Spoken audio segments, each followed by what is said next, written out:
මනෝ මන්දිර 7 වන පරිච්ඡේදය. සිරිසේන පියසීලිට වැඩි වශයෙන් කියා දුන්නේ පැලෑටි ඇඳීමත් මෝස්තර ඇඳීමත් යන දෙකය. මේ දෙක හොඳින් ඇඳගත්තොත් චිත්‍රකර්ම විෂයෙන් සමත් වීමට ඇත. පැලෑටි ඇඳීමේදී වද, බුත්සරණ, ක්‍රෝටන්, අරලිය වැනි මල් රිකිල්ලක් ඇඳීමට ඈට සිදුවනු ඇත. දියසායම් පාවිච්චි කර ඇති අන්දම ගැනද මෙහිදී විශේෂයෙන් සලකා බලනු ලැබේ. මල්ලත්තක ආකෘතිය නිවැරදිව ඇඳීමට දැන් ඇයට පුළුවන. මුලදී පවා ඇයට අපහසු වූයේ නිසියාකාර ලෙස දියසායම් ගෑමටය. ඇයට පුරුදු වී තිබුණේ සායම් ටික ටික බුරුසුවටගෙන චිත්‍රයේ එක් කොනක සිට අනෙක් කොනට හෙමින් පාට කරගෙන යෑමය. බුරුසුවේ සායම් පුරවාගෙන කඩිසර ලෙස අත ක්‍රියා කරවමින් කරදාසිය මතම සායම් මිශ්‍ර වන්නට සැලැස්වීමට ඈ බිය වූවාය. එසේ කිරීමට පටන්ගත් මුල් අවස්ථාවේදී සායම් බොඳ වී කනපාට ගැහුණා පමණක් නොව චිත්‍රයේද අපිරිසිදු විය. දැන් ඒ බිය ඈ තුලින් පහ වී ඇත. මෝස්තර ඇඳීමට නම් මුල සිටම ඈ දක්ෂතාවයක් පෑවාය. ඉතා හොඳ වාටි මෝස්තර හා මුළුතල මෝස්තර ඇඳ ඈ දැන් අඳී. ඈ ඒවාට යොදන සියුම් වර්ණ බොහෝ විට සිරිසේනගේ පවා පුදුමයට හේතු වෙයි. එක් මුළුතල මෝස්තරයක් පමණක් විශේෂ අවධාරණයකින් යුතුව සිරිසේන ඇයට කියා දුන්නේය. පොත් කවරයක්, ඇඳ ඇතිරිල්ලක්, චීතරෙද්දක් වැනි දෙයකට සුදුසු මුළුතල මෝස්තරයක් අඳින ලෙස නියම කරන ප්‍රශ්න පත්‍රයේ අනිවාර්යම ඇත. මේ කොයිකටත් තරමක් දුරට හෝ ගැලපෙන මෝස්තරයක් හොඳින් ඇඳ පුරුදු වූ විට නියමිත ප්‍රශ්නාංගය යොදා කෝකටත් තෛලය වැනි ඒ මෝස්තරය ඇඳ විභාගයෙන් සමත් වීමට පුළුවනි. චිත්‍රකර්මය කෙරේ වැඩි දක්ෂතාවයක් නැති ළමයින් මේ උපක්‍රමයෙන් සමත් කරවාලත් අත්දැකීම්ද සිරිසේනට ඇත්තේය. මේ වර්ෂය අගදී පියසීලී පෙනී සිටින විභාගයට තමාද පෙනී සිටින බව සිරිසේන ඈට හෙළි කළේ මේ ළඟකදීය. ඒ අසා ඈ බෙහෙවින් පුදුමයට පත් වූවාය. හොරා වගේ මෙච්චර කල් නොකී හිටියා. සෑර්ලට නම් ඉතින් මොකද නිකම්ම පාස් වෙයි. අපි තමා ඉතින්. ඈ කීවාය. ඈ කියන්නාසේම සිරිසේට නම් විභාගයෙන් සමත් වීමට ලෙහෙසියෙන්ම පුළුවන්. ඔහුට අවශ්‍ය වන්නේ තමා දන්නා දේ ඉංග්‍රීසියෙන් ලියා ගැනීමට අවශ්‍ය ඉංග්‍රීසි දැනුම පමණකි. මිස්ටර් සොයිසා නිසා ඒ දැනුමද ඇති බවට ඔහුට දැන් ආත්ම විශ්වාසයක් තිබේ. ඔහුට මෙන් නොව පියසීලිටද භාෂා ඥානයත් විෂය ඥානයත් දෙකම තිබිය යුතුය. ඔක්කොටම වඩා බය හිතෙන්නේ ගණන් වලට. අනේ මට ගණන් ටිකකුත් කියලා දෙන්නකෝ. ඈ සිරිසේනගේ දැස දෙස දැස දල්වා බලා සිටියේ ඒ ප්‍රශ්නයට පිළිතුරක් බලාපොරොත්තුවෙන් වෙනි. උනුන්ගේ දැස් එකට ඇලී ගියාක් මෙන් මොහොතක් නිසලව තිබුණි. පියසීලිගේ දැස්වල ක්‍රාන්තියෙන් තමා ගිනිකන වැටුණාක් මෙන් සිරිසේනට හැඟුණේය. ඔහුගේ හෘදය ස්පන්දනය වේගවත් විය. ඔහු ඉවත බලා දිග හුස්මක් ඇද පිට කළේය. දැන් කවද ගේ හදන්න පටන් ගන්නෙ? පියසීලිය ඇසුවාය. මොන ගේද? නැන්ද කිව්වා මේ ගේ කඩලා අලුත් ගයක් හදන්න හිතේ තියනවා කියලා. සිරිසේන පිළිතුරක් නොදී නිහඬව සිටියේය. අලුතෙන් ගයක් හදලා දෑවැද්දකුත් එහෙම එක්ක නෝන කෙනෙක් බඳිනවා. පියසීලි වචන කඩ කඩා හෙමින් කීවාය. නේද? ඈ ඊට පසු ඉඳුරාම ඔහුගේ මුහුණ බලා හැසුවාය. දැන්ම බඳින කල්පනාවක් නෑ මගේ. සිරිසේන මොළොක් කනින් කීය. ශෝකයක සේයාවක් ඒ කටහඬට මිශ්‍ර වී තිබුණේය. ඔහු කීවේ බොරුවක් නොවේ. විවාහය ගැන සිරිසේන තවම සිතාවත් නැත. ඔහු සිතා සිටින්නේ එය තව බොහෝ කාලයකට පසු සිදුවන දෙයක් හැටියටය. එහෙනම් පියසීලිය සුවාය. අම්මා තාත්තා ඉන්න කල් ඒගොල්ලන්ට උපස්ථාන කරනවා.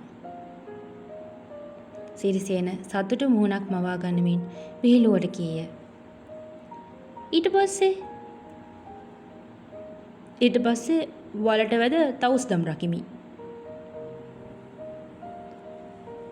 ඒ කියමනට පියසීලි සිනාසිතයි සිරිසේන සිතුවේය. එහෙත් ඇහැ සිනාසුනේ නැත. ඇයට එය ඇසුනාද යන්න පවා සැක සහිතය. ඇගේ සිත තිබුණේ මෙයින් බොහෝ ඈත වෙනත් ලෝකකය. ඔවුහු මද වේලාවක් නිශ්ශබ්දව සිටියහ. සර් බඳින්න කැමති කොයි වගේ කෙනෙක්ද? කල්පනා ලෝකයෙන් මිදී පියසීලිය ඇසුවාය. සිරිසේන පිළිතුරක් නොදී ඇගේ මුහුණ දෙස නිශ්ශබ්දව බලා සිටියේය. කියන්නකෝ. ඔයා වගේ කෙනෙක්. සිරිසේන මෙය කීවේ විහිළුවට මෙනි. එහෙත් ඒ විහිළුවක් නොව තම හිතට එකඟව සත්‍ය බවද ඒ සමගම ඔහුට හැඟුණි. තමා මෙතෙක් බලා සිටියේ මේ බව පියසීලියට කියාගත නොහැකිවය. දැන් ඉබේටම වාගේ එය කියවුනේ කොතරම් පහසුවෙන්දයි සිරිසේනට සිතුණි. ඔහුගේ සිතෙහි සැහැල්ලු ගතියක් ඇතිවිය. අපි වගේ අය කොහොමද ඔයගොල්ලන්ට හරියන්නේ? පියසීලි බිම බලා ගත්තාය. අපි වගේ දුප්පත් අය. සිරිසේනගේ සිතෙහි සැහැල්ලු ගතිය මොහොතකින් පහවිය. ඒ වෙනුවට විශාල වගකීමක් කරට ගත්තාක් මෙන් ඔහුගේ සිත කරදරයට පත්විය. තමා නොදැනුවත්වම පියසීලි සමග ගිවිසුමකට බැඳුනාක් මෙන් ඔහුට හැඟුණේය. මේ අදහස කටින් පිට නොකළා නම් හොඳය. පියසීලිගේ වචනවලින් පෙනෙන්නේ ඈද බොහෝ කාලයක සිට තමා ගැන හැඟීමක් ඇති කරගෙන සිටි බවය. දැන් ඉතින් ඈ ඒ බලාපොරොත්තු තවදුරටත් වැඩි දියුණු කරගන්නවා විය හැක. පියසීලි බිම බලාගෙන ඕනෑවට එපාවට කරදාසියෙන් නිකම් ඉරි අඳමින් සිටියාය. සිරිසේන ගොළුවකුමෙන් ඈ දෙස බලා සිටියේය. ඔහුගේ සිතේ සියුම් වේදනාවක් හටගෙනී තිබුණි. මං ඔයාට ආදරෙයි පියසීලි. ඔහු ඈ දෙස බලාගෙන සිතින් තමාටම කියාගත්තේය. ඒත්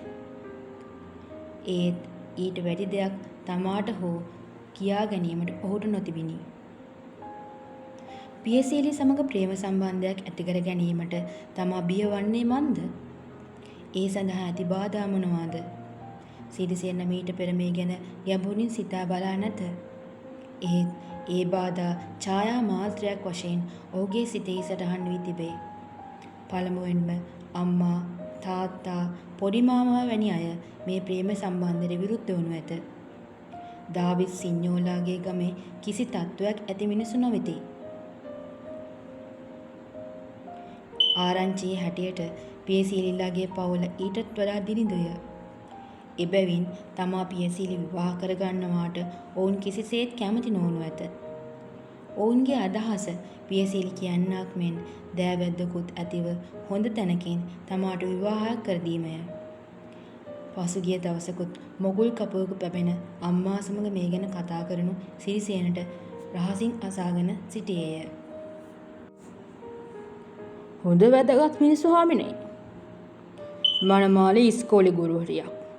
හොඳට ඉඩ කඩන් එහෙමත් තියෙනවා. මනමාලිගේ පංගුව දැනටමත් එයාගේ නමට ලියලායි තියෙන්නේ.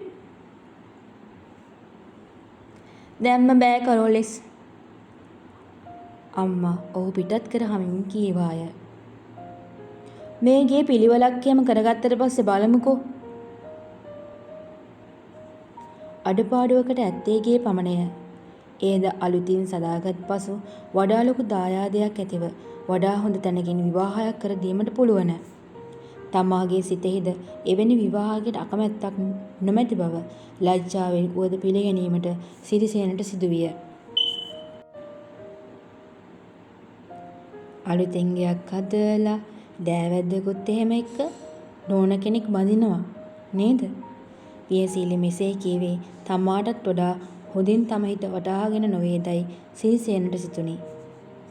ඔහු තුළම තමා ගැන මද අප්‍රසන්නතාවයක් ඇතිවිය. දායාදයක් සමග ගැහැණියක් ගෙන ඒමේ කිසි වරදක් නැතැයි ඒ අප්‍රසන්නතාව මගහරවා ගන්නා අදහසින් මෙන් සිරිසේන තර්ක කළේය. තමා සමග එකට පාසල් ගිය මෙනේරිලන්ද වලව්වේ ජයවර්ධනට රුපියල් 10,000ක මුදලකුත් අක්කර 5ක පොල් ඉඩමකුත් දායාද වශයෙන් ලැබුණි. ලොකු ලොකු පවුල්වල කවුරුත් එසේ දායාද දෙති. ගනිති. පියසීල විවාහ කර ගන්නවාට තම නෑදෑයන් විරුද්ධ විය හැකි තවත් ප්‍රබල හේතුවක් සිරිසෙන්ට කල්පනා වෙයි. අසල්වාසීන් අතර ඈ ගැන පැතිර ඇත්තේ නරක නාමයකි. අලව්වේ අරුණශ්‍රීගේ කවි පෙළක් නිවාඩු කාලයෙහි පත්තරයක පළ වී තිබෙනු සිරිසේන දුටුවේය. ඔහු ඒ පත්තර කැබැල්ල කපා පොතක් තුළ දමා ගත්තේ පියසිලි ආදාක පෙන්වන අදහස ඇතිවය. එහෙත් එයින් ඇගේ සිත රිදෙන්නට පුළුවන් යන හැඟීමෙන් ඈ ආපසු සිරිසේන ඒ අදහස අතහැරියේය.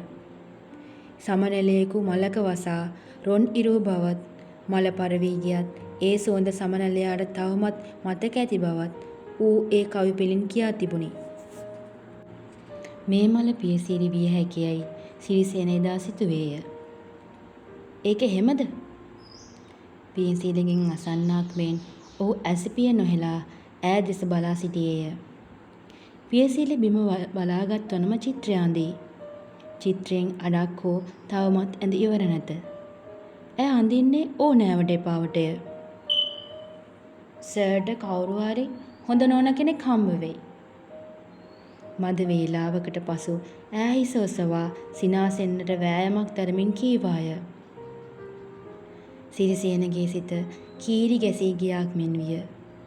සිතේ වේදනාව සමගම ඇයට ඇති ආදරයද වඩා දියුණු වූවාක් මෙන් ඔහුට හැඟුණි.